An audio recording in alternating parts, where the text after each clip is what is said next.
깊이 우리가 그냥 이렇게 몰랐던 걸 뭐 끝없이 저도 지금도 뭐 계속 공부합니다. 창세기 1장 11장 파도 끝이 없는 거. 창세기 2장 4절 보면 이 창조하신 순서가 마치 바뀐 것처럼 착각에 빠진 경우가 있습니다. 제가 실제로 그 강릉여신학대학교의 임상국 교수님이라고 구약학 교수님인데 그분한테서 도전적인 질문을 받았습니다. 당신은 창조과학계에서는 이것도 그렇게 뭐 어떻게 이야기하냐 한번 설명해 보세요. 이러더라고요. 수업 시간. 그래서 제가 그 얘기를 잘 말씀을 드렸는데 꼼꼼히 한번 보죠. 이것이 천지가 창조될 때에 하늘과 땅의 내력이 여호와 하나님이 땅과 하늘을 만드시던 날에 개역 성경은 이런 게 없었습니다. 개역 개정 성경이 되면서 천지 지천하니까 말이 안 되잖아요. 무사선다리 안 되죠? 그래서 하늘과 땅으로 분리를 합니다. 앞에는 천지가 창조될 때 그랬는데 왜냐하면 히브리어를 보면 이게 샴마임과 에레쩌를 창조한 내력인데 여호와 하나님께서 에레쩌와 샴마임을 만드신 날에 순서가 바뀌어 있어요. 그 순서에 따라서 이걸 바꾼 겁니다. 의미가 있습니다. 하늘과 땅과 하는 순서는. 그러니까 하나님께서 만드신 것들은 이제 2장 3절까지 안식하시기까지 전부 다 끝내셨어요. 그리고 지금 본격적으로 땅의 이야기를 시작하시겠다는 겁니다. 그래서 순서가 이제 하늘과 땅에서 땅과 하늘로 바뀝니다. 그렇게 해서 이 2장 4절이 이야기가 시작이 됩니다. 세부적인 이야기가. 그러면서 이렇게 말씀하세요. 여호와 하나님이 땅에 비를 내리지 아니하셨고 땅을 갈 사람도 없었으므로 들에는 초목이 아직 없었고 밭에는 채소가 나지 아니했다. 안개만 땅에서 올라와 지분을 적셨다. 그때 여호와 하나님이 땅의 얼굴로 사람을 지으셨다. 이러니까 이제 임상국 교수님이 저한테 이런 보세요. 저한테 지금 이거 보면 초목 이런 것도 지금 채소도 만들기 전에 하나님이 사람을 만드셨잖아요. 이게 지금 순서가 바뀌어 있지 않냐. 그래서 이제 그분들은 이제 JDP 문서설 이런 것들 한문화는 그런 얘기를 하거든요. 그래서 이게 분명히 2장 4절부터는 땅 문서다. 이런 얘기 저한테 주장하는 거예요. 이거 설명해봐요. 그럼 제가 설명했죠. 어떻게 설명했겠습니까? 식물이 없었다는 얘기가 아니에요. 여기는. 잘 보면. 예, 들에 싸네라고 하는 밭입니다. 밭이에요. 여기는 덜이라고 번역하고 여기는 밭이라고 번역했는데 가와 똑같죠? 네. 다들 똑같은 게 쌍시어도 했는데 보시어도 틀리고 있습니다. 똑같은 단어입니다. 똑같은 단어예요. 밭이에요. 밭. 이거 무슨 얘기예요? 농작물이 없었다는 얘기예요. 이 식물이 없었다는 얘기예요. 자, 이런 거죠. 사람이 창조되었을 당시에 온 지면에 심해있는 모든 채소와 씨가 들면 모든 나무를 먹을 거리로 주셨기 때문에 밭에서 농사하는 일은 없었죠. 농사할 필요가 없었죠. 근데 지금 이 상황이 어떤 상황이냐면 지금 이제 셋 아들하고 아들내미하고 이제 밭에서 일하다가 힘들어서 지금 밭두렁에 앉았어요. 둘이서 앉아가지고 셋한테 지금 이야기해 줍니다. 아담이. 야, 아들아. 정말 미안하다. 왜 힘들지? 일하느라고. 이 엄마 아빠가 뭐야? 이 선악과를 안 먹었으면 내 빚이 나야 되는데. 그 얘기 하겠죠. 그 얘기. 하나님이 처음에 우리 만드셨을 때는 밭에 이런 채소 이런 거 필요 없어. 이런 거 없었어. 우리는 고생시키려고 만드신 게 아니야. 그런데 우리가 선악과 먹는다면 그래서 이마에 땀이 흘러야 먹어야 된다. 이렇게 해서 그때부터 이렇게 돼버렸어. 그 얘기를 하는 거예요. 그 얘기를. 그래서 문단이 2장 4절에서 문단이 시작돼갖고 여러분 한글 성경 보면 동그라미로 표시되어 있죠. 문단 나누기가 3장 15절쯤 맞습니다. 끝나죠. 한문 하나의 문단입니다. 그러니까 지금 이 얘기는 무슨 얘기냐면 이것이 의미하는 것은 사람을 지으실 당시에 풀, 채소, 과목 등 식물들은 이미 존재하고 있었지만 먹거리를 위해서 경작할 밭 농작물은 없었다는 거죠. 이건 식물이라는 얘기가 아니죠. 농작물이라는 얘기죠. 그렇기 때문에 창조 순서가 전혀 바뀌지 않았습니다. 이해되시죠? 이해되시죠? 자, 그럼 비는 언제 내리기 시작했을까? 여러분 보통 어떻게 생각하십니까? 비가 언제부터 내리기 시작했다고 생각하시죠? 못 들어보셨습니까? 비가? 노홍수 이후부터 비가 내리기 시작했다 이렇게 많이 알고 계신 것 같은데 그렇게 알고 계셨던 분 좀 손 들어주세요. 네, 내리십시오. 근데 왜 대답들을 안 하셨죠? 뭔가 아닌 것 같은 분위기. 빨리 감을 잡으시는 분이요. 네, 빨리 감을 잡으시는 분. 네, 강경함으로 왔다는 거지. 왜 그러면 노아홍수 때부터 비가 내리기 시작했다. 그 전에 비가 없었다라고 사람들이 생각할까를 생각해 봤어요. 그러니까 히브리 11장에 보니까 믿음으로 노아는 아직 보이지 않는 일에 경고하심을 받아 경외함으로 방주를 준비해서 그 집을 구했다. 자, 여기 어디 아직 보이지 않는 일이 비라고 얘기하는 게 없죠. 아직 보이지 않는 일이 뭡니까? 대원군 사건 누구죠? 한마포에 하나님의 물심판 그거 못 받는 비를 의미하지 않죠. 근데 대부분 그렇게 생각을 해요. 한번 찾아보죠. 영어 중에 보면 이유, for죠, for. 왜냐하면 이렇게 얘기하면서 밭에 작물이 없었다.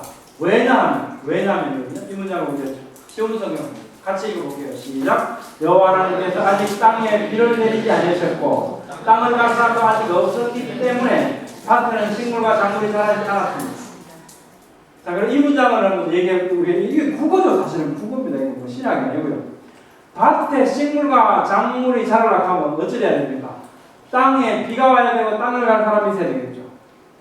그 얘기잖아요. 지금 땅에 비를 안 내리시고 땅을 갈 사람이 없어가지고 밭에 식물과 작물이 없었다. 그러면 여호와 하나님이 땅을 내리지 않으시고 땅을 갈 사람 두 개 이유가 그러면 밭에 농작물이 있으려면 비가 내리고 경작할 사람이 있어야 되겠죠. 경작할 사람이 언제부터 경작할 사람이 생겨났습니까? 선악과 사건 이후부터 하나님께서 이마에 땀이 흘러야는 눕는다. 그래서 하나님이 뭐라 그랬습니까? 땅을 가라 그랬어요. 땅을 가라. 땅을 갈면서 아담은 무슨 생각했을까요? 나는 이 흙덩어리야. 네. 나는 이 흙덩어리야. 하나님께서 어떻게 너는 땅에서 왔다. 그러니까 땅을 갈아라. 그리고 너는 죽어서 어디로 돌아가라? 흙으로 돌아가라. 이거 뱀이 뭐라고 했는데 이거 뭐 하늘같이 된다 그러니까 하늘같이 된다는 말에 솔깃해가지고 그 뭐잖아요. 너는 하늘같이 되는 존재야. 너는 흙이야. 또 흙으로부터 왔어 이 사람아. 그러면서 흙을 파면서 뭐예요? 그 사건을 늘 뼈아프게 기억해야만 되죠. 평생 흙을 파야 되죠. 자신을 파면서 그걸 후회하면서 살게 하나님이 그렇게 파도록 하십니다. 그렇게 해서 경작하는 사람이 그때부터 생겨나기 시작합니다. 그럼 그때부터 어떻게 해요? 경작이 시작되었다면 그때부터 비가 왔겠죠. 비가 왔고 당연하죠. 결국은 선악과 사건부터 비가 내렸다. 그래야 이 말씀이 이해가 되죠. 그러면 이제 이런 이야기가 기억나요. 그때 그럼 그 전에 비 안 왔어요? 그럼 풀 얘들 어떻게 살았지? 이렇게 의문할 거 아닙니까? 그래서 3장 16절에 이렇게 말씀해요. 그러나 땅에서 안개가 올라와 온 땅의 표면을 적셨다. 아하, 걱정하면 되겠네. 비 안 와도 농사는 아니었지만 얘들 다 살 수 있었구나. 그 의문에 답하고 있죠. 생명, 생기, 영혼 이거 재밌어요. 같이 한번 읽어볼게요. 시작. 여호와 하나님이 땅의 흙으로 사람을 지으시고 생기를 그 코에 불어넣으시 사람이 생명이 된지라. 이 말씀을 가지고 이걸 오해해서 이렇게 설교하시는 분들이 계세요. 봐라. 사람은 원래부터 하나님께서 영적인 존재로 지으셨어. 생명이 된지라 그래요. 성경은 절대로 영적인 존재를 의미한다는 저자입니다. 뭐라고 그러냐면 네페시 하이라고 그래요. 코에다가 네샤마 하이라고 하는 걸 불어넣으니까 네페시 하이가 있어요. 제가 왜 이 네페시 하이, 네샤마 하이라는 말씀을 드리냐면 아까 우리가 말씀드린 거예요. 죽음, 생명, 이 단어 의미가 있잖아요. 영혼 이런 것들이 우리가 갖고 있는 어떤 개념이 있어요. 그 개념 때문에 굉장히 혼란을 초래합니다. 그러니까 뭐라고 지금 성경이 우리한테 뭘 말씀하시냐면 네가 뭐가 됐다? 네페시 하이가 됐다. 아까 우리 살펴봤죠. 땅은 생물을 내라. 그 뭡니까? 네페시 하이죠. 다 네페시 하이예요. 보면 1장 20절 하나님이 가라사대 물들은 생물로 번성케 하라. 네페시 하이입니다. 네페시. 또 하나님이 가라사대 땅은 생물을 그 정도로 내라. 네페시 하이입니다. 네페시 하이. 육지에 있어 그 코에 생명의 기운이 숨어 있는 것은 네샤마 부하 하이는 다 죽었다. 사람에게도 육지동물에게도 전부 다 네샤마 하이가 있죠. 생명의 기운이 있다. 이것이 있는 것은 다 죽었다. 이렇게. 그러니까 동물에게도 이 루아흐가 있어요. 네샤마 하이가 있습니다. 네샤마 하이가 뭡니까? 하나님께서 우리 코에 불어넣어 주신 게 네샤마 하이예요. 근데 우리는 마치 사람에게만 네샤마 하이를 불어넣으셔서 생기를 불어넣으셔서 사람이 영적이 되어 생명이 되었다고 특별하게 생각합니다. 근데 성경은 전혀 그것을 의미하지 않아요. 어떻게 됩니까? 예, 동물들에게도 다 있는 네샤마 하이, 루아흐 이걸 사람에게 불어넣으시니까 사람이 뭐가 되었다? 생물이 되었다. 네페시 하이가 되었다. 이 말을 생명이 되었다라고 번역했을 뿐입니다. 물론 사람은 영적인 존재죠. 당연히 영적인 존재죠. 하나님의 형상을 닮은 영적인 존재죠. 예배하는 존재죠. 그렇지만 2장 7절 말씀이 그것을 의미하는 것은 아니라는 겁니다. 2장 7절. 2장 7절을 많은 분이 이걸 오해하고 있어요. 그래서 설교하실 때도 이 말씀을 들어가지고 봐라. 사람은 처음부터 생명이 되었다. 영적인 존재로 창조되었다. 이렇게 말씀한다는 거예요. 그렇지 않습니다. 이 말씀이 의미하는 건 그건 아닙니다. 사람은 확실히 영적인 존재지만 2장 7절이 그것을 의미하는 건 아니다. 쉬운 성경 사람이 생명체가 되었습니다. 표준세 번역 사람이 생명체가 되었습니다. 바른 성경 사람이 생명체가 되었습니다. 그렇죠? 개역개정은 지금 생명이 되었다. 그러면서 지금 아마 밑에 각 줄을 보시면 히브리어 히 해가지고 생물 이렇게 되어 있을 겁니다. 각 줄에 달아놨을 때 이런 것은 오해를 부릅니다. 자, 그 다음에 동물에도 영이 있는가 이런 질문을 가끔 받죠. 전도서 보면 지금 루아흐하고 연관해서 제가 이 말씀을 드리려고 합니다.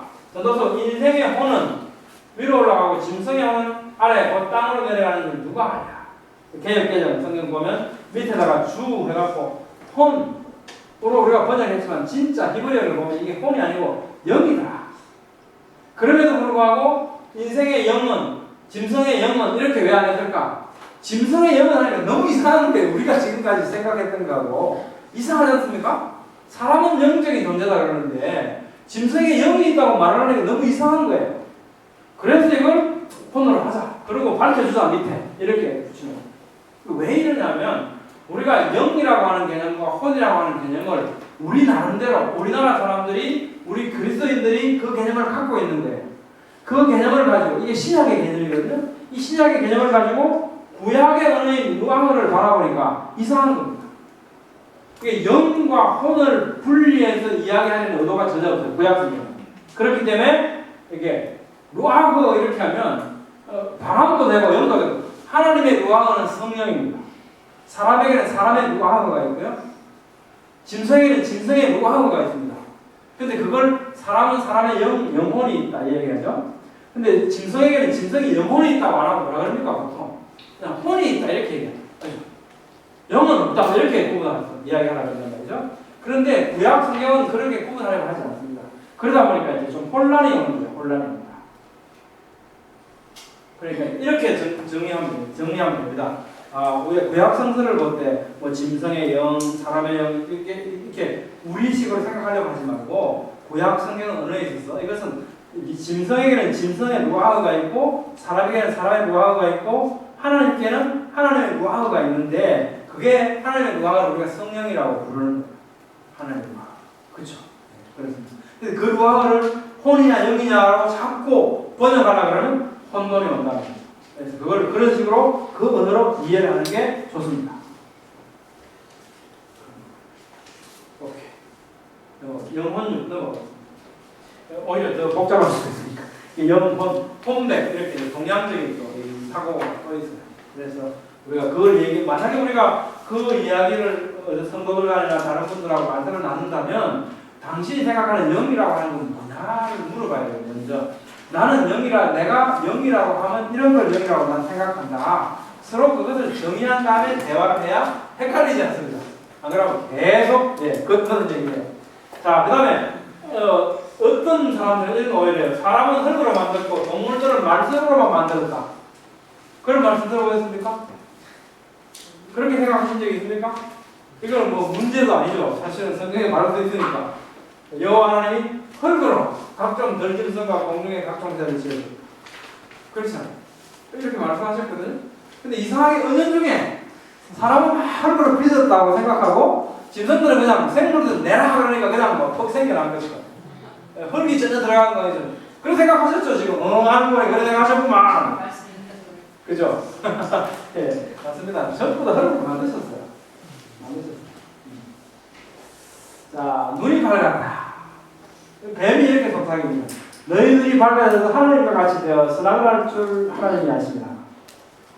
진짜로 선악과 먹고 하나님과 같이 되었습니까? 눈이 밝아져서? 아니라고 지금 고개를 돌려서 흔드시는 분 계신데 정말 안 됐습니까? 안 됐습니까? 하나님이 뭐라 그랬습니까? 이들이 눈이 밝아져서 우리와 우리 중 하나가 같이 되었다고 말씀하시잖아요. 하나님 그렇게 말씀하셨어요. 이렇게 보시죠. 자, 3장 7절 같이 읽어볼게요. 시작. 이에 그들의 눈이 밝아져 자기들의 벗은 줄 알고 나무의 뼈에 여기지 말아 삼았다. 눈이 밝아졌죠? 하나님 이렇게 말씀하시죠. 시작. 여호와 하나님이 가라사대 보라 이 사람이 선악을 아는 일에 우리 중 하나같이 되었으니 눈이 밝아졌고 선악을 아는 일에 하나님과 같이 되었어요. 이게 진짜였나? 뱀이 속인 게 아니고 진짜인가? 헷갈리죠. 그래서 교묘하죠. 뱀은 굉장히 교묘하죠. 자, 그러면 눈이 밝아져서 어떻게 됐는데? 지금 뱀은 눈이 밝아져서 하나님과 같이 된다는 이 말은 어떻게 해요? 굉장히 뭐가 좋아하실 것처럼 우리를 유혹했잖아요. 우리한테 이렇게 얘기했거든요. 근데 실제로 먹고 나니까 하나님께서 그렇게 말씀하셨어요. 선악을 아니 우리처럼 돼. 눈이 밝아졌다. 눈이 밝아지니까 어떻게 되니까 이렇게 됐습니다. 벌거벗어서 말게 됐어요. 부끄러워 죽겠어요. 그들은 몰랐는데 눈이 밝아지니 좋아진 게 아니야 지금. 그죠? 숨었어요. 그들은 창조주를 뵙기에 부적절한 존재에 말하게 됐어요. 우리 너무 부적절해. 속였어요. 그걸 알아요. 뱀은 이걸 알고 있었죠. 이들이 어떻게 될지. 그런데 이렇게 나빠진다는 얘기를 안 하고 마치 좋아지는 것처럼 그 얘기만 해준 거죠. 이걸 알고 있었죠. 망가진다는 사실. 근데 망가진다는 사실을 이야기하지 않습니다. 마치 그게 좋아지는 것처럼 이야기해요. 사람은 선악을 알게 되죠. 근데 하나님은 완전하시니까 선악을 다스릴 수 있지만 사람은 악을 다스릴 능력이 없어요. 그러니까 어떻게 됩니까? 악의 노예로 전락하거든요. 악의 노예. 사람은 이렇게 망가져요. 악을 다스릴 능력이 없었고 악을 의지하게 되고 죄의 입장에 아주 저속한 죄의 수준에서 선악을 알게 되죠. 그리고 뱀의 말은 오해를 불러일으키는 속임수였죠. 부끄러움을 알게 된 아담하와 입었습니다. 근데 이것이 부끄러움 가릴 수 있습니까? 못 가립니다. 오직 하나님께서 짐승 잡아서 가죽으로 해주신 그 옷만이 부끄러움을 가릴 수 있죠. 어린 양, 그죠? 어린 양. 죽임 나가시 어린 양. 자, 뱀은 왜 흙을 먹고 살지 않는가? 하나님 그러시잖아요. 더욱 저주를 받아서 배로 다니고 살아있는 동안 흙을 먹었어요. 너는 흙 먹고 살아라 그러거든요. 아니 흙을 먹고 어떻게 삽니까? 지렁이 뭐 먹고 살아요? 지렁이 메뚜기 잡아먹고 삽니까? 아니죠. 흙을 먹고 살죠. 흙에 있는 유기물들 붙어있는 거 그거 빨아먹고 살죠. 흙을 먹고 삽니다. 그렇게 살게 만들면 그렇게 살죠. 식물들도 그렇잖아요. 흙에 뭐 뿌리를 받고 잘 살아가요. 우리는 아무리 흙덩어리도 우리 하정 교수님한테 갖다 드려도 그 안에서 몸에 좋은 뭐 홍삼, 인삼 못 만들어내죠? 근데 어떻게 누가 만들어냅니까? 홍삼 씨 뿌리고 인삼 씨 뿌리고 얘들은 흙 속에서부터 그 영양분 다 빨아내죠? 엄청난 능력을 갖고 있죠. 그렇게 돼 있죠. 그렇게 돼 있죠. 지렁이는 그 흙 속에서 영양분을 섭취하면서 살아가게 그렇게 만드셨죠. 지금도 그렇게 보이죠? 자, 분명히 너는 지금부터 이거 배로 피 다니고 살아있는 동안 흙 먹고 살아라. 먹고 살아라는 얘기죠. 우리 홈페이지에 뭐 야곱순 흙을 이렇게 찍어서 이게 감지하는 뱀의 습관 이걸 갖고 흙을 먹는 게 지금도 남아있다는데 이건 좀 억지 같아요. 불안해. 하나님 말씀하시거든 흙 먹고 살아라. 근데 왜 흙 안 먹을까? 성경은 9장 3절에서 사람의 먹을거리 변화를 서술해주고 있습니다. 동물들의 먹거리가 언제 변화되었을까? 이건 말씀이 없었어요. 가능성 1, 선악과 사건 후에 바뀌었다. 그러면 그때부터 이제 선악과 사건 이후부터 막 사자가 갑자기 막 사슴 잡아먹고 난리쳤다. 아니면 그게 아니고 노아의 홍수 이후였을까? 두 가지 가능성을 갖고 보죠. 이게 이제 뱀의 먹이 변화하고 연관됩니다. 이사야 65장을 보면 보라 내가 새하늘과 새 땅을 창조하니 곧 100세에 죽는 자를 젊은이라 하겠고 억수를 해서 100살이 노인이 아니고 젊은. 예. 그러면서 그들이 가옥을 가져가고 그 안에 살겠고 포도나무를 심고 열매를 먹을 것이며 내 백성의 수완이 나무의 수완같이 오래 산다. 한 천년 산다 이거죠. 예. 이리와 어린 양이 함께 먹을 것이며 사자가 소처럼 짚을 먹을 것이며 시작 뱀은 흙을 양식으로 삼을 것이니 그렇죠. 뱀이 흙을 양식으로 삼고 살아갑니다. 자, 이 환경이 언제입니까? 천연왕국이면 천연왕국은 사실은 알고 보면 한 세대일 것 같아요. 한 세대. 100세가 어린아이라고 했잖아요. 한 세대. 천년. 언제 생각납니까? 노아 할배 시절에 한 세대가 천년이었죠. 천년. 회복된 이 환경은 100세가 젊은이고 수명은 나무처럼 오래 사는 등 노아왕국 이전의 모습과 흡사해버립니다. 동물들이 지금 어떻게 합니까? 사자가 소처럼 짚을 먹죠. 이리와 어린 양이 함께 먹습니다. 육식이 없죠. 네. 초식만, 풀만 먹고 살아갑니다. 근데 그때 뱀은 뭘 먹습니까? 흙을 양식으로 먹고 살아갑니다. 노아왕국 이전에는 아마 뱀은 흙을 먹고 살았습니다. 그 이후에 바뀌죠. 동물들 먹을 때 언제 변화됐습니까? 노아가 그 모든 동물들의 먹이를 준비했습니다. 그죠? 다 준비하라고 했잖아요. 그러면 사자를 위해서 만약에 육식이 있었다면 사자를 위해서 사슴을 몇 마리나 더 집어넣어야 될까요? 골치가 아프죠. 한 상 1로당 다 정해주셨는데 먹잇감으로 도대체 몇 상을 준비해야 돼? 굉장히 곤란하죠? 또 같이 넣어놓으면 어떻게 단장 넣어놓으면 그 종류가 없어져 버려요. 굉장히 곤란해요. 이게 지금 다 붙들어낼 수 없고 굉장히 곤란하죠? 아마 육식이 그때는 아직도 시작되지 않았을 것 같습니다. 그때. 자, 그 다음에 노아 왕조의 각기적으로 방금 봤는데요. 사람의 먹을거리 변화 9장 3절에서 나오죠. 9장 3절에 뭐라고 합니까? 자, 오늘부터 봄날 되면 개상하거라 그렇게 말씀하시잖아요. 그죠? 네. 산동물을, 물어 산동물을 너희에게 채소와 같이 먹을거리를 준다. 잡아먹는다. 그러죠. 회복된 새 땅에서는 사자가 소처럼 짚을 먹고 뱀은 흙을 양식으로 살아간다. 동물의 먹을거리는 언제 변화됐을까? 가능성이 수학적 사건이고 가능성이 노하우들이고 어느 것 같습니까 여러분? 제가 2번으로 강조했죠? 1번이라고 계속 이런 분들이 계세요. 할 수 없습니다. 이렇게밖에 제가 단정적으로 얘기했다가 아무래도 좀 걸리는 것 같아서 여러분들 가능성을 제시했습니다. 자, 이사야서 이 말씀들을 9장 3절까지를 근거로 해서 보면 뱀은 노아왕국 이전까지 흙을 먹고 살다가 노아왕국 이후 사람에게 육식이 허용되는 먹거리 변화 때부터 동물들도 육식이 시작되고 뱀의 먹거리도 변화돼서 그때부터 개구리 잡아먹고 살게 된 것 같습니다. 그래서 아이들이 왜 선생님 하나님께서 뱀은 흙을 먹고 살아가는데 개구리 잡아먹죠? 그러면 대답할 수 있겠죠. 이런 가능성.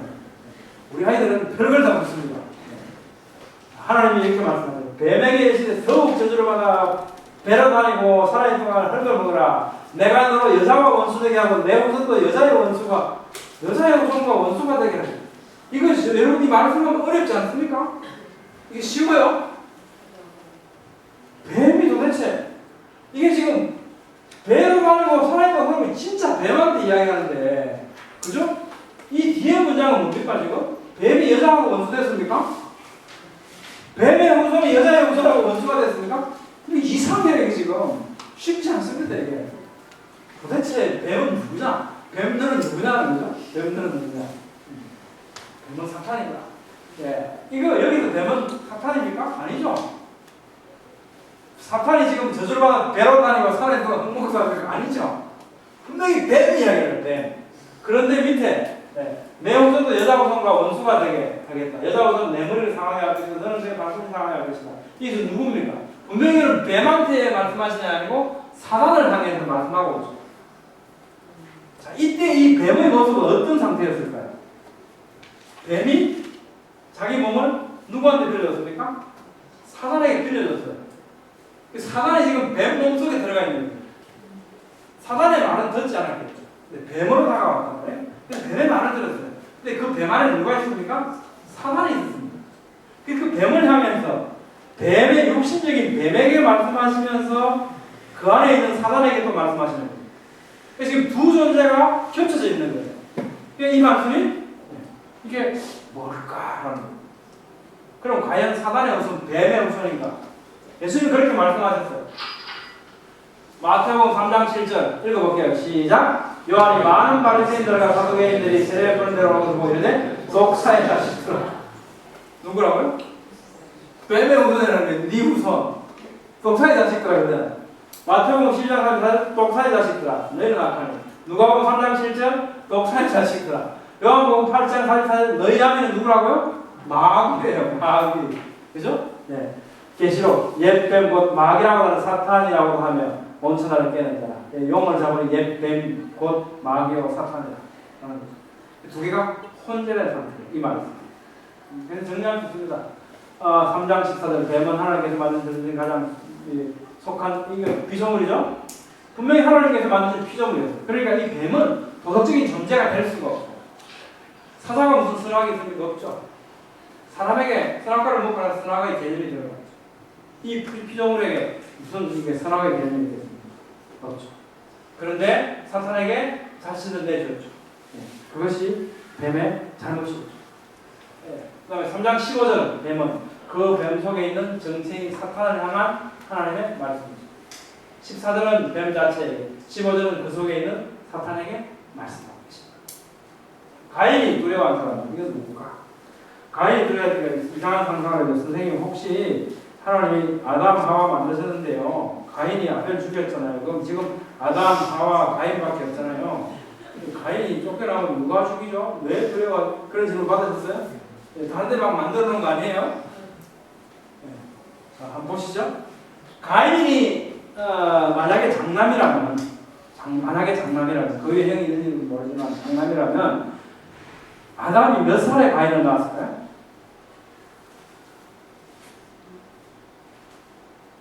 왜 대답을 안 하시죠? 물론 뭐 확신할 수 있겠죠. 1살에 낳았든지 2살에 낳았든지 그렇겠죠. 하나님이 아담 만드셨잖아요. 그리고 결혼시켰잖아요. 그리고 뭐라 그랬습니까? 생육하고 번성이라고 그랬습니다. 생육하고 번성이라고. 그러니까 뭡니까? 많이 낳아라 이 말 아닙니까? 그게 성경을 보면 어떻게 몇 세에 누구를 낳고 몇 세까지 살면서 뭘 했더라고 기록하고 있습니까? 전부 다 공동되게 자식을 낳았더라.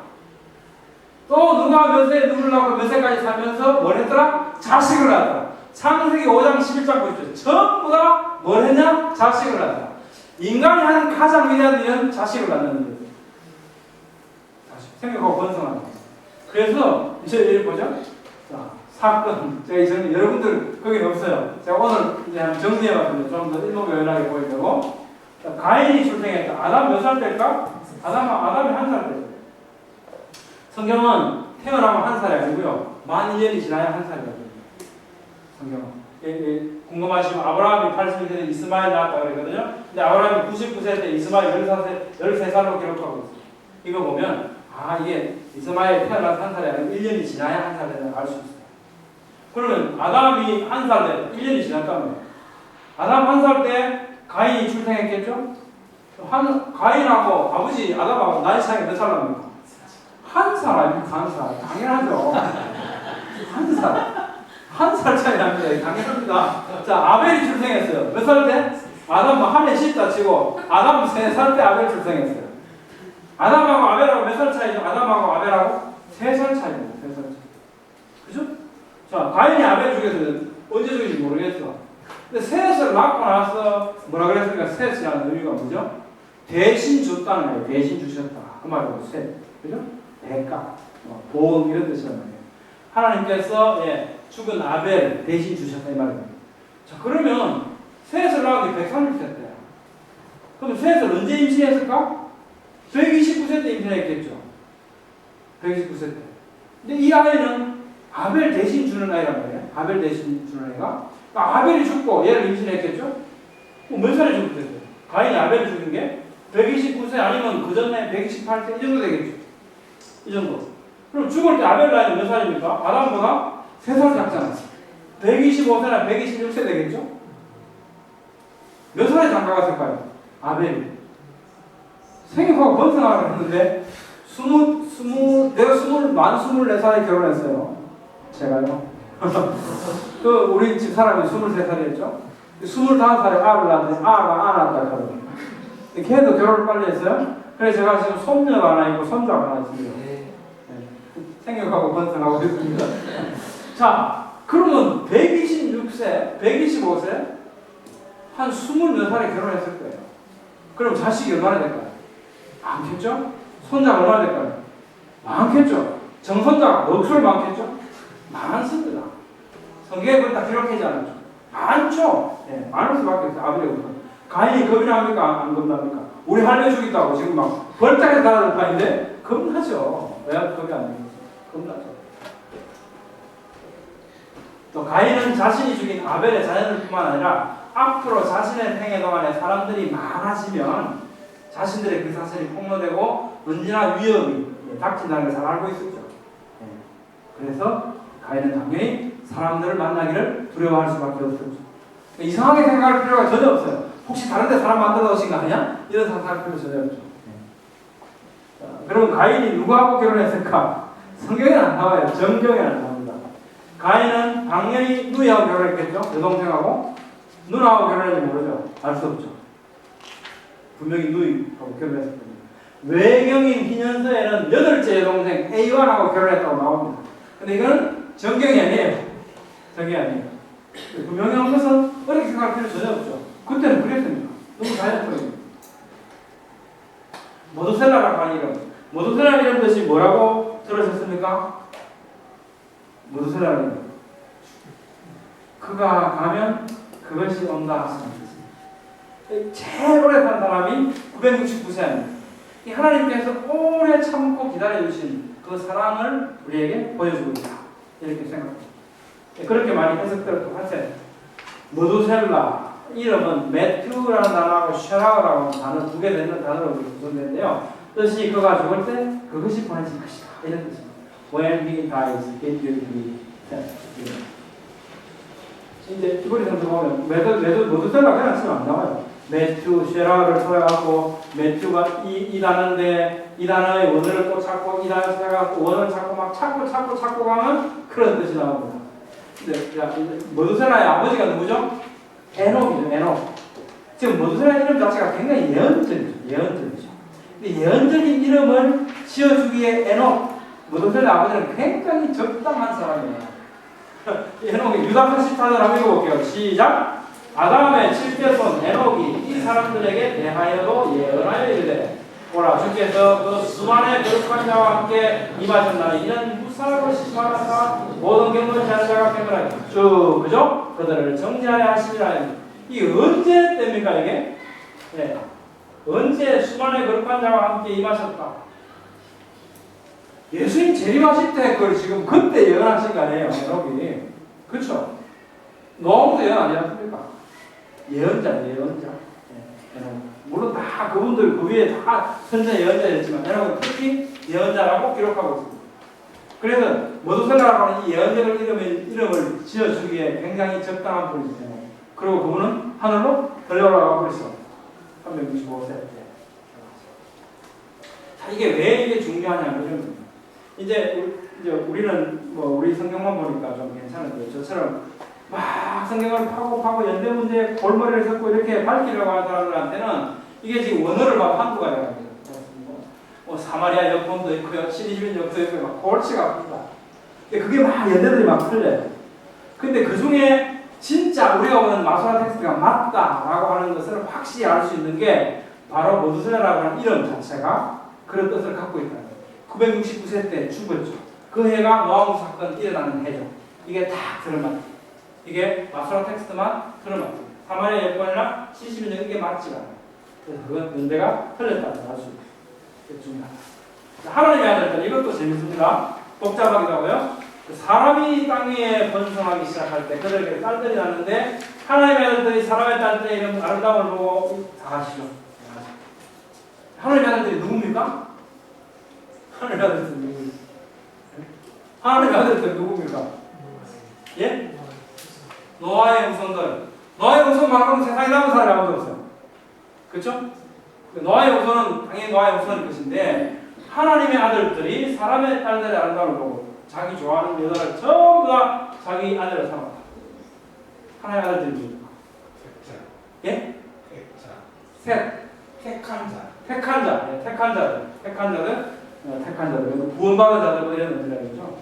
또 어떤 분들은 또 셋의 부여다 이렇게 알고 계신 분 혹시 안 계십니까? 여러 가지 오해들을 하십니다. 보통 오늘날 설교하시는 분들도 하나님의 아들들의 이거 설교 안 하라 그러죠? 그렇지 않고 설교 안 합니다.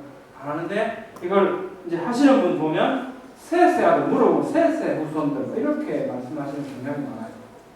그건 아닌 것 같아요. 아닌 것 같아요. 하나님의 아들들이 누구냐? 그래서 이제 같이 더 읽어보죠. 자, 좋아하는 여자로 전부 아내를 삼았다. 더욱 백들으시되 나의 영이 영원히 사람과 함께 하지 아니하리니 이는 그들이 육신이 된다. 그럼 그들은 육신이 아니었네. 그들이 육신이 된다. 그죠? 바사르라고 바사르 플래시 육신 육체. 그러나 그러면 그들이 이렇게 해서 육신이 돼서 뭐예요? 육신이 그렇게 아니었다는 얘기죠. 그게 말이 되죠? 그들의 날은 120년이 됩니다. 이게 뭘까? 이때부터 사람의 수명이 120세로 줄었습니까? 그건 아니죠. 셈이 600세 살았는데 아브라함이 몇 살? 네, 175세. 아브라함 아들 이삭이 몇 살? 180세. 많이 살았습니다. 120세 아니죠. 자, 당시의 땅에는 네필림이 있었다. 그 후에도 하나님의 아들들이 사람의 딸들에게 들어와 자식을 낳았으니 그들은 고대의 용사라, 고대의 명성이 있는 사람들이었더라. 이 하나님의 아들들이 누굴까? 하나님의 아들들은 하나님의 아들들이죠. 네. 창세기 6장에 하나님 베네하 엘로힘 이렇게 기록하고 있습니다. 자, 이 단어가 다른데 어디 나올까? 성경을 찾아보니까 욥 1장 6절에 나옵니다. 같이 읽어볼게요. 시작. 하루는 하나님의 아들들이 와서 여호와 앞에 섰고 사탄도 그들 가운데 온다. 이 천상의 천사 같은 존재들이죠. 네. 이 2장 1절 또 하루는 하나님의 아들들이 와서 여호와 앞에 서고 사탄도 그들 가운데 와서 여호와 앞에 섰다. 또 38장 7절 그때 새벽별들이 기뻐 노래하며 하나님 천지를 창조하십니다. 하나님의 아들들이 다 기뻐서 소리를 질렀다. 하나님의 아들. 천사와 같은 천상의 존재예요. 천사라 얘기하면 틀릴 수도 있고 맞을 수도 있습니다. 정확하게 말하면 정확하지 않다. 맞을 수도 있고 정확하지 않다 이렇게 얘기하겠습니다. 왜냐하면 성경은 천사 보고 뭐라 그럽니까? 천사 보고 천사라 해요. 천사 보고 천사라 해요. 말라크라고 해요. 말라크. 미가엘은 천사장이잖아요. 천사장. 천사장 미가엘이라고 얘기합니다. 하나님의 아들들을 천사면 하나님의 아들들을 뭐라 그럽니까? 그냥 천사들이라고 그러잖아요. 근데 하나님의 아들들이 그랬다며요. 그럼 하나님의 아들들이라고 하는 천상의 존재들이 있죠. 같이 천사와 같은 천상의 존재. 또 그룹이 어떻게 보냐면 그룹, 그죠? 그룹들을 둬서 소위 화염금을 놓아갖고 지키게 하셨던 그룹들. 또 스라합이라고 하는 존재들이 나오죠. 천상의 존재들. 우리 정확히 모르죠. 근데 천상에는 그런 존재들이 있습니다. 그 존재들 중에 하나님의 아들들이라고 하는 존재들이 있다는 거예요. 있습니다. 문맥상 보면 분명히 하나님의 아들들은 천사 같은 천상의 존재들. 근데 이렇게 얘기해. 야, 그럴 리가 좀 없다. 어떻게 천상의 존재들이 와서 사람의 딸들하고 결혼해가지고 아들을 낳냐, 이상을 낳냐 이런 얘기예요. 왜? 천사는 육신이 없지 않나, 영적인 존재 이렇게 생각을 하시는 거예요. 천사가 정말 육신을 가진 적 없을까? 우리 아까 잠깐 얘기했죠. 여호와께서 마므레 상수리 나무들이 있는 곳에서 아브라함에게 나타나십니다. 그런데 아브라함이 보니까 어떻습니까?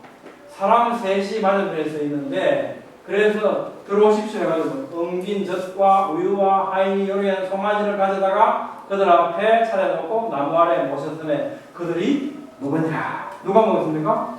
천사들이 잘 드셨어요. 영적인 존재가 아니고 육신을 입고 와서 잘 드셨어요. 또 저녁 때 두 천사가 소돔한테 가져 이렇게 하니까 뭐 사람들이 손을 내밀어서 이 천사들이 손을 내밀어서 옷을 집으로 잡아당기죠. 육신을 갖고 있죠. 자, 야곱은 누구하고 실험했습니까 도대체? 영적인 존재, 보이지 않는 존재하고 실험해갖고 이게 탈골됐다는 거예요. 얼마나 힘을 써도 탈골됐다. 실험했죠. 분명히 실험했죠. 천사가 보통 육신을 가지 않고 나타나죠. 그렇지만 천사가 언제나 그런 거 아니죠. 육신을 갖고 나타날 수도 있죠. 성경은 그렇지 않아요. 자, 그러면 유다서라고 유다서 6절 지금 같이 읽어볼게요. 시작. 또 자기 지위를 지키지 아니하고 자기 스스로를 떠난 천사들을 큰 날의 심판까지 영원한 결박으로 흑암에 가두셨으며 소돔과 고모라와 그 이웃 도시들도 그들과 같은 행동으로 음란하며 꿈꾸는 이 사람들도 그와 같이 육체를 더럽히며 그들은 누굽니까? 그들이 누구예요? 그들과 같이 누구와 같이? 자기 지위를 지키지 아니하고 자기 스스로를 떠나는 천사들과 같이 뭐 했다고요? 음란했대요. 네. 이 사람들도 그 타락한 천사들과 같이 육체를 더럽혔답니다. 이걸 우리가 하나님의 아들들을 그렇게 받아들이지 못하면 이 말씀은 도대체 이해가 안 되죠. 이거 성경 맞습니까? 성경 말씀 맞죠? 맞죠. 맞습니다. 네, 천사들도 이런 행동을 했죠. 이 자기 지위를 지키지 않고 자기 스스로를 떠난 천사들을 큰 나라의 심판과 영원한 결과로 감에 가지고 누구가 했습니까? 6장 창세기 6장에 나오는 하나님의 아들들이죠. 하나님의 아들들은 천상의 존재입니다.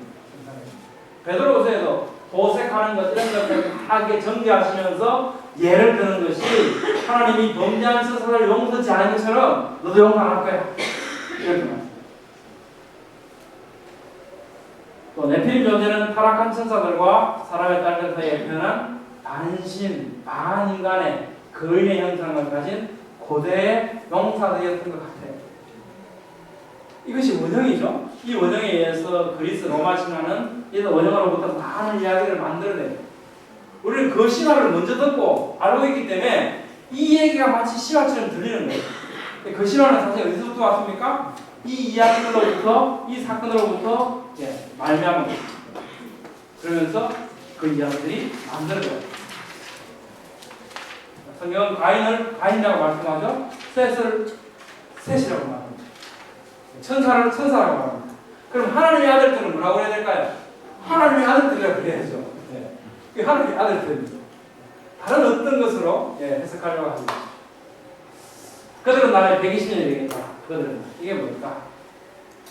이게 향후 인간의 수명을 가리킬까? 그렇지 않죠. 그랬다면 안 맞죠. 쌤 아까 600살 살았고 그죠? 오래 살았습니다. 지금 120살 오래 살았습니다. 그럼 뭘까요? 120년. 그들의 나라에 120년이 이것은 앞으로 120년 후에 세상을 멸하시겠다는 경고였습니다. 경고. 노아 나이로 따지면 480세다. 그때. 그래서 이게 뭐하고 또 연결되냐면 노아가 방주를 120년 동안 지었다라고 하는 그런 생각이 맞을까? 120년 동안 지었다고 생각하십니까? 우리 왜 그렇게 생각할까요? 이 120년 전에 이것 때문에 우리는 이상한 상상을 굉장히 많이 했어요. 크게 두 가지. 사람의 수명이 120세로 줄어들었다는 생각과 방주를 120년 동안 줘. 노아가 하나님께서 너 방주 지으라 그럴 때 하나님 뭐라 그러십니까? 방주 지으라 어떻게 하라고요? 네 아들들하고 네 며느리들 전부 다 데리고 들어가라 했잖아요. 노아가 야벳이 제일 큰 형이라서 지난번에 우리 공부했잖아요. 야벳이 큰 형인데 맏아들인데 야벳이 몇 살에 낳았습니까? 500세 때 낳았죠. 500세. 그죠? 그럼 이제 그 다음에 셈 502세인데 503세고 그 다음에 함을 낳았어요. 그럼 함을 503세에 낳았다. 땡겨가지고 503세에 낳았다.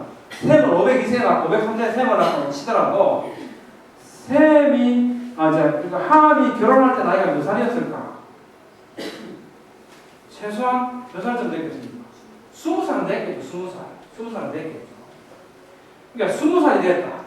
그러면 셈이 20살이면 노아가 몇 살쯤 됐겠습니까? 함이 20살입니다.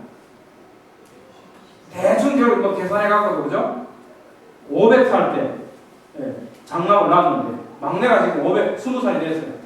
그러면 520 몇 살 될까요? 520 몇 살 그죠? 523세쯤 되죠? 523세쯤 되죠. 523세쯤 된다. 그때라야 막내까지 결혼해갖고 지금 며느리가 있어요. 하나님께서 너 며느리도 다 데리고 들어가라 그랬단 말이에요. 그때는 그럼 결국 무슨 얘기입니까? 지금 며느리 다 봤다는 얘기입니다. 그러면 이 노아의 나이는 최소한 523세 이상이에요. 미니멈. 홍수가 몇 세에 났습니까? 600세 때 났잖아요. 그럼 방주시의 기간이 몇 년밖에 안 남습니까? 77년밖에 안 남아요. 여러분들 막 숫자 계산하니까 복잡하죠? 저 이게 굉장히 재밌어요. 그렇죠?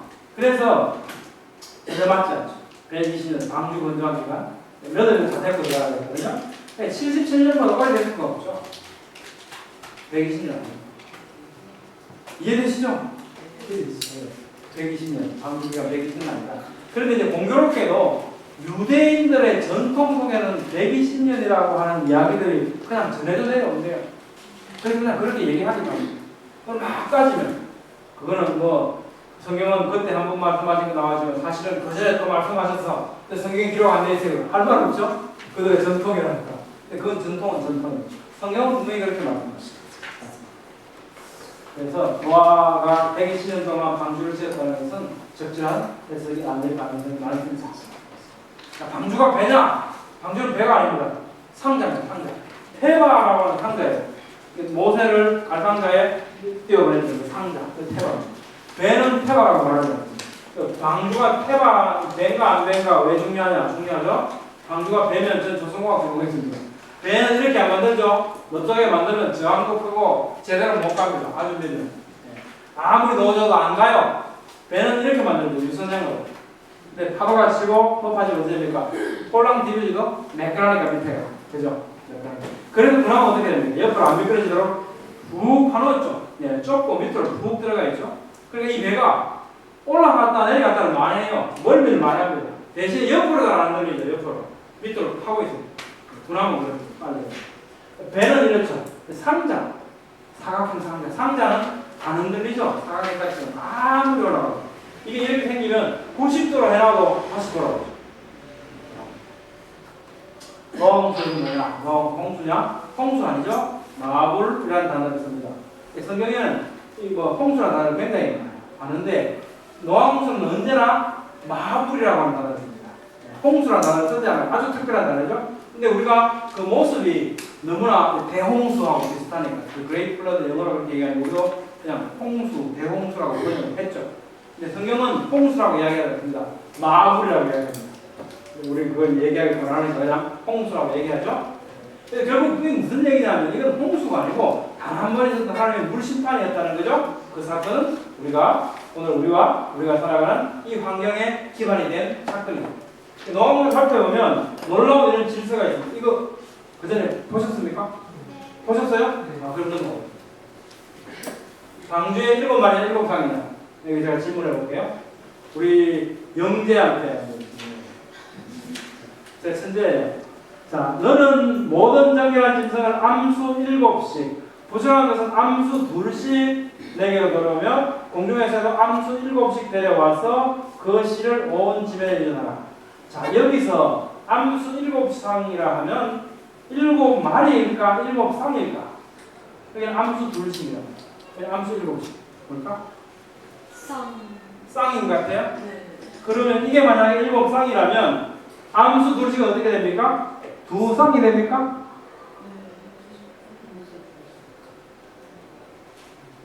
대답하기 곤란하죠. 2쌍이라고 하는 게 아니고 난 한 쌍이라고 말하고 싶어. 그죠? 한 쌍이라고 말하고 싶은데 이걸 지금 7쌍 그랬으니까 그럼 이거는 2쌍이 돼야 돼. 이걸 한 쌍이라고 말하면 이건 7마리가 돼야 돼. 그렇죠? 네. 우리 혼란해 봤어야죠? 히브리어는 혼란이 없습니다. 히브리어는 굉장히 이게 아주 나이브하게 이렇게 되어 있어요. 어떻게 이렇게 있냐면 헷갈리죠, 이게? 실제로 헷갈리게 기록했습니다. 이렇게 되어 있습니다. 정결한 짐승 7, 수, 암, 태워라. 아주 정확하죠? 7, 수, 암. 순놈 7마리, 암놈 7마리 이렇게 태워라. 그 다음에 그럼 부정한 짐승은 어떻게 했냐? 그냥 이렇게 얘기했죠. 둘이 아니고 수, 암. 한 마리, 2마리 명확하죠. 공중에서 마찬가지로 7, 15와 7, 수, 암, 태워라. 뭐입니까? 정결한 짐승과 공중에서는 7쌍을 태웠죠. 7. 부정한 짐승은 어떻게 됩니까? 암수 한 마리하고 토탈 2마리. 한 쌍. 이렇게. 이게 좀 이상하게 우리말은 복수하고 이런 게 좀 애매해요. 좋은 면도 이게 장점이기도 하고 단점이기도 한데요. 정결한 짐승. 그런데 이제 7장 6절 10절에 올라가면 또 영재한테 물어봐요. 홍수가 땅에 있을 때 노아가 600세라 노아가 아들들과 아내들과 함께 홍수를 함께 들어갔고 정결한 짐승과 부정한 짐승과 새와 땅에 기는 모든 것은 하나님이 노아에게 명하신 대로 암수 2씩 노아에게 나아가 방주로 들어갔다. 한 7상이라고 했는데 아까 정정한 거 세번. 왜 또 암수 둘씩 들어갔다고 얘기할까?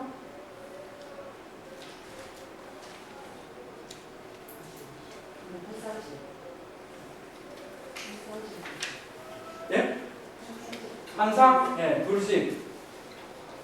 한 상? 힌스 끝나고 나면 번째 질문. 번째 의견.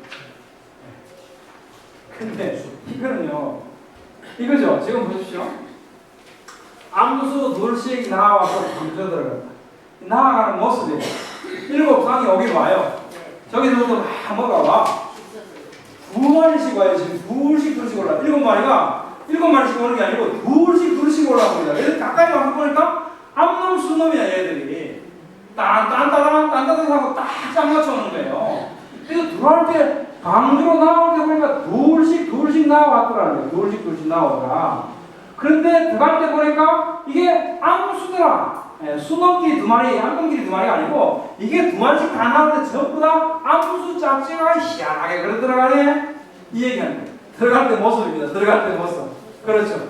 어떤 때는 이게 숫자를 이야기하는 게 어떤 때는 그 모습을 이야기하는 거죠.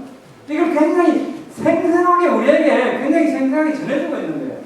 우리가 그 속에서 굉장히 자세하게 우리한테 기록해주고 있죠. 네, 두식 들어갔다. 네. 무식 언약에 대해서 하나님과 너와 사이의 언약의 증거로 무식을 줬습니까? 무식에는 누구와 누구 사이의 언약일까요? 누구와 누구 사이의 언약이죠? 무식이가 너와 하나님 사이의 언약입니까? 자, 한번 읽어보죠. 빨간 줄만 읽어보겠습니다. 시작. 너희와 너희 후손과 너희와 함께한 모든 생물 곧 너희와 함께한 새와 가축과 땅의 모든 생물에게 세우리니 방주에서 나온 모든 것 곧 땅의 모든 짐승이니라. 나와 너희와 및 너희와 함께한 모든 생물 사이에 대대로 영원히 세우느니라. 너희와 및 육체를 가진 모든 생물 사이에 모든 육체를 가진 땅의 모든 생물 사이에 영원한 언약이라. 땅에 있는 모든 생물 사이에 세운 언약의 증거다. 그죠? 너희와 너희 후손 누굽니까? 우리죠. 우리와의 약속입니다. 무지개는 그분과의 약속이 아니고 우리와의 약속입니다. 오늘 우리와의 약속. 그리고 개들, 모든 마녀들과의 약속. 골로새서 보면 언제나 이 마녀의 생명들은 전부 다 우리하고 연대되어 있죠. 그의 십자가의 피로 확성을 해서 만물 곧 땅에 있는 것들이 하늘에 있는 것들이 그로 말미암아 자기와 화목하게 되기를 기뻐하십니다. 로마서 8장 보니까 피조물이 허무한데 굴복하는 것은 자기 뜻이 아니라 오직 굴복하게 하시는 말미암습니다. 그 바라는 것은 피조물도 썩어지며 종을 삼면서 해방되어 하나님의 자녀들의 영광의 자유에 이르는 것입니다. 피조물이 다 이제까지 함께 탄식하며 함께 고통을 겪고 있다. 그러니까 지금 개도 고양이도 우리가 하나님의 영원한 안식에 들어가길, 하나님의 나라가 도래하기를 고대하고 있다는 거예요. 그렇죠? 모든 것들이 연대하고 있습니다. 사자가 왜 사슴을 헐떡거리며 쫓아가야 되는지 이제 이해되시죠? 왜 그렇습니까? 우리 때문에 그래요. 우리 때문에. 그지? 우리 때문에 땅이 저주를 받고요. 모든 생명체들이 저주를 받고 저주 아래 있는 것입니다. 그래서 막 헐떡거리면서 다니는 거예요. 그래서 사자 나쁜 놈 그러면 안 되고 아이고 쟤네들 우리 때문에 우리 때문에 그런 거예요. 하나님이 세상을 이처럼 사랑하셔서 그렇다.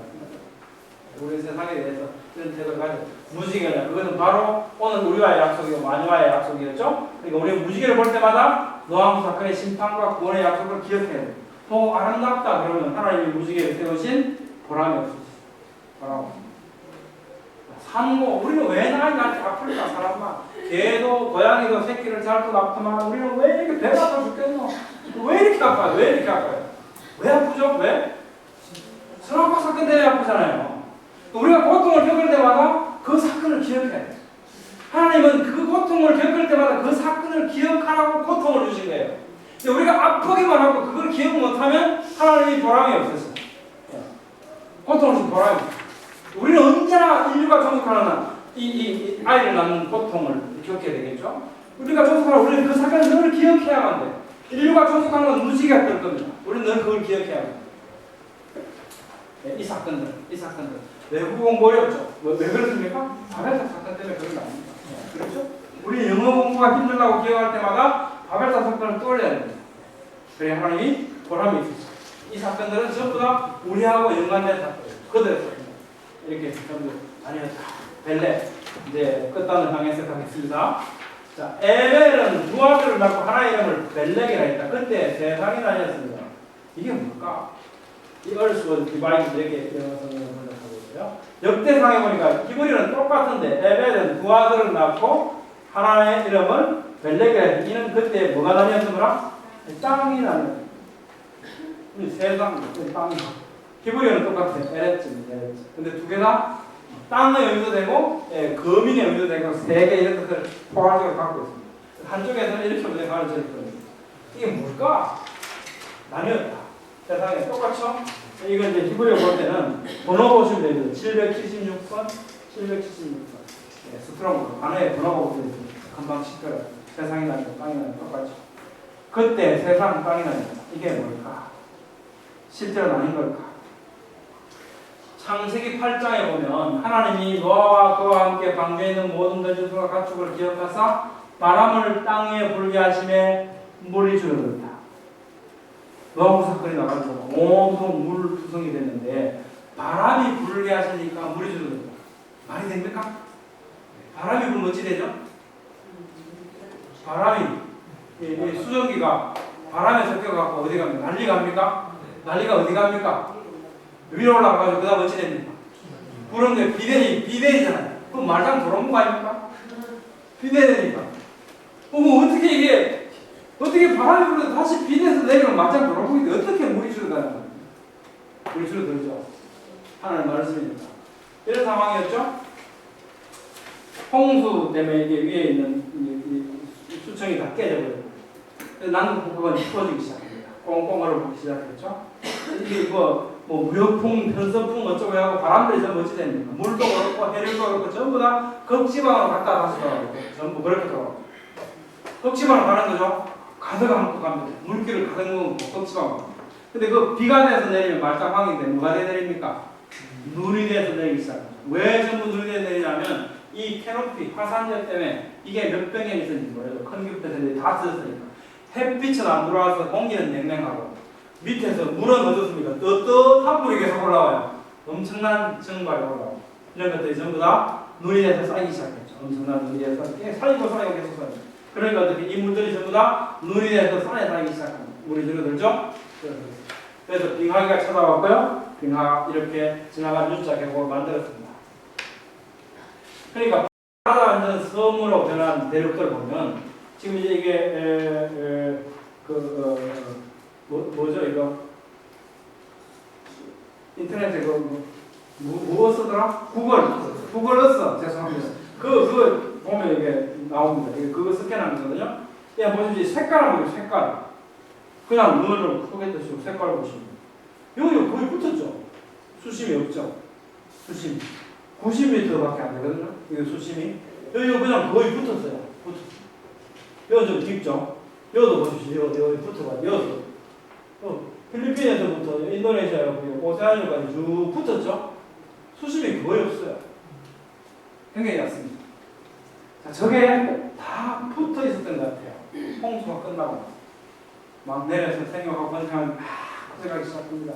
그러니까 막 여기서 이쪽으로 가고 저 밑으로 가고 막 갔겠죠. 그러다가 한 2, 300년 전 지나니까 어찌 됩니까? 이게 위에 있던 이 캐롤들이 전부 화산재들이 그치고 햇빛이 비치기 시작하고 따뜻하기 시작하니까 그 눈들이 녹기 시작했겠죠. 그러니까 막 빙하가 흘러내리고 녹으면서 그러니까 바닷물이 올라가기 시작합니다. 한 90m쯤만 올라가면 어찌 되냐면 이게 전부 다 섬으로 변합니다. 대륙들이 다 끊어집니다. 이때가 벨렉 때쯤 되는 것 같아요. 벨렉. The earth was divided. 땅이 깨져서 나간 게 아니고 수위가 올라가서 어떻게 해요? 이 섬이 되버리는 거예요. 막 섬들이 되버리는 거예요. 세상이 분리되기 시작합니다. The earth was divided. 분리되기 시작해서 오가지 못하기 시작합니다. 이것이 바벨탑 사건하고 굉장히 연관이 있잖아요. 그때 하나님께서 어느 혼란시키잖아요. 흩어져. 제발 좀 흩어져야 돼. 막 흩어졌어요. 흩어졌는데 그 다음에 여기까지 막 갔더니 물이 차가지고 가고 싶어도 이제 못 가. 물리적으로도 분리가 일어나기 시작합니다.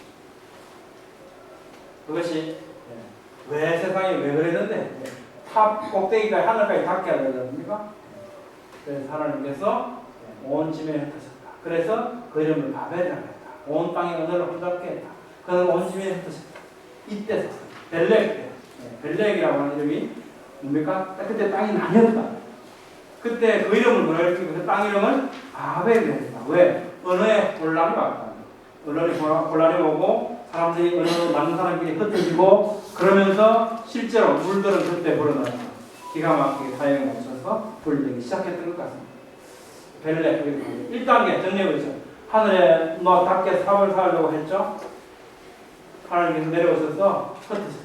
그리고 빙하기 얼음들이 녹아내려서 불연상이 일어납니다. 그곳에서 그들끼리 살아가게 되죠. 네, 보겠습니다.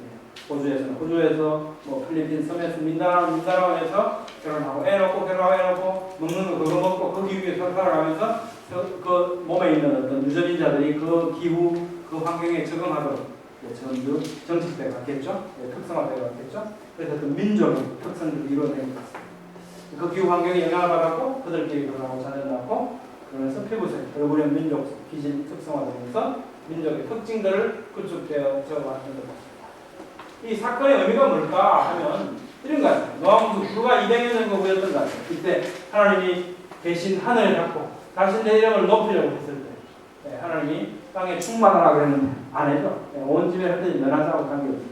인류는 다시 한번 자신을 높여서 하나님처럼 되고자 하는 불경한 일을 저질러요. 선악과 사건도 그랬죠. 하나님처럼 된다니까 이거였어요. 바벨탑 사건도 뭡니까? 하늘에 닿자는 것이에요. 하늘에 닿자. 이것이 있을 때마다 하나님이 가장 경노하신 것 같아요.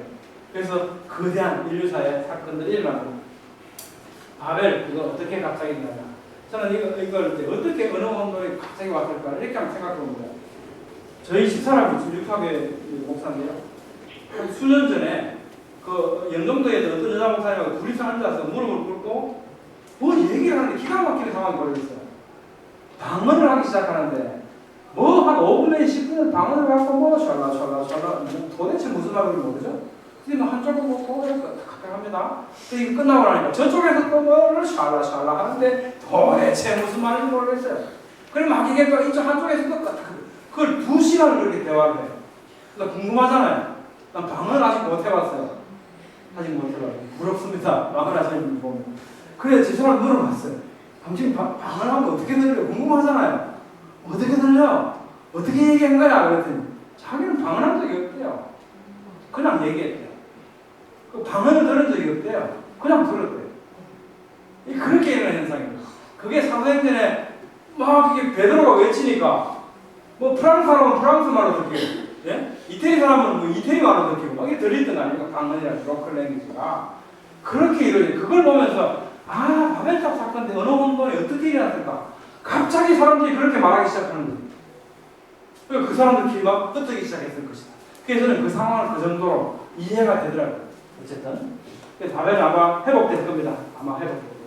뭐 하나님한테 가서 다 살아야 되는데 막 어느 틀리고 곤란하잖아요. 통역사가 있어야 되고 분명히 회복될 겁니다. 예. 사도행전에서 보여주는 것처럼 회복될 겁니다. 그때 우리는 탭스 인자는 창세기 1장 11장 세계의 기원이며 현재가 왜 이런지에 대한 이유도 우리가 왜 죽는지 이유죠. 산이 왜 이렇게 생겼는지 그때 지혜롭게 할 만큼 탐스러기도 한 나무. 예, 하와 할머니가 보통 할매입니까? 아담 할매 보통 할매입니까? IQ가 얼마나 되겠습니까? 그런데 그 할매들이 속았다. 왜? 지혜롭게 할 만큼 탐스러웠대요. 지혜롭게 할 만큼. 오늘날 진화론 이런 세계상과학이 정말로 지혜롭게 할 만큼 우리 청소년들한테 탐스럽게 보이는 거죠. 그래서 꼭 넘어가죠. 이런 과학적인 지식, 합리주의 이런 아마 세상 끝날 까지 되겠죠. 문자주의, 근본주의 이거 우리 정리해야 되겠죠. 말씀하시니까 빛이 생겨났다. 그거 다 믿잖아요. 그거 문자주의 아닙니까? 그거는 우리 문자주의, 근본주의 그런데 문자대로 안 하면 우리가 어떻게 성경의 언어를 전달받습니까? 우리 그럴 수밖에 없죠. 문자 그대로 해석할 수밖에 없어요. 안 그러면 못 전달하는 거예요. 또 근본주의지. 말씀하는 대로 그대로 믿어야지. 어떻게 다른 방법이 뭐 있습니까? 우리가 근본주의, 문자주의라 그래서 하나님은 목자시다. 여호와는 나의 목자시다. 이걸 하나님이 뭐 목공이라고 생각합니까? 그렇게 생각하는 사람 아무도 없어요. 그렇죠? 그 정도는 우리 다 안다고요. 그렇지만 성경은 기록된 그대로 우리는 받아들이죠. 상고, 무지개, 외고 공부, 상고를 짜기 쓰나미 왜? 다 이러죠. 우리는 성경에 보면 구약의 하나님이 굉장히 이렇게 무서운 하나님으로 생각하기 쉽죠. 근데 어떻습니까? 하나님께서 우리가 범죄할 때마다 가죽옷 입히시고 여자의 옷을 준비하시고요. 또 막 쓰러지셨지만 노아 방주를 통해서 우리 구원하시고 약속을 계속 주셨습니다. 또 무지까지 잊지 말라고 주셨습니다. 하늘에 삭히하자 이렇게 삭히하자 이러니까 어떻게 어느 혼돈시계가 어쨌습니까? 우리 좀 외국 공부는 힘들긴 하지만 더 이상 악해지지 않도록 이거 만드신 하나님 은혜죠. 은혜 하나님, 사랑의 하나님 변동 못 쓰시죠. 네. 여기 어딘가 2011년 이런 시간표 가지고 지난번에 말씀드린 것처럼 이게 있는 거죠. 성경을 참으로 믿는 사람에게는 실패라는 생각겠죠. 왜냐하면 우리 하나님이 우리 아버지가 전능하신 하나님이시죠. 성경에 읽힌 모든 내용이 기록된 그대로 믿습니다. 주님의 은혜가 있기를 축복합니다. 감사합니다.